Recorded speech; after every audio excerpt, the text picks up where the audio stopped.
Hi friends, இன்றைக்கி நம்ம பார்க்க போகிறது வெஜிடபிள் பிரியாணி தான். வாங்க எப்படின்னு பார்க்கலாம்.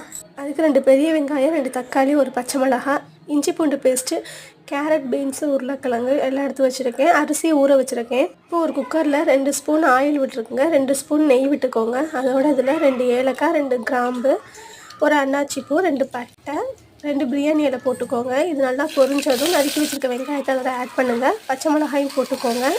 இஞ்சி பூண்டு பேஸ்ட்டு போட்டு நல்லா பச்சை வடை போகிற வரைக்கும் வதக்குங்க. அதுக்கப்புறம் தக்காளியை வதக்கி தக்காளி பேஸ்ட்டு மாதிரி வரணும், அந்தளவுக்கு வதங்கினதுக்கப்புறம் நறுக்கி வச்சுருக்க காய்கறிகளையும் போட்டு நல்லா வதக்குங்க. அதுக்கப்புறம் புதினா இலைகளை தூவி விடுங்க. இப்போ மசாலா சேர்த்துக்கலாம். 1/4 ஸ்பூன் மஞ்சள் தூள், 2 spoon biryani powder, 1 spoon garam masala சேர்த்துக்கோங்க.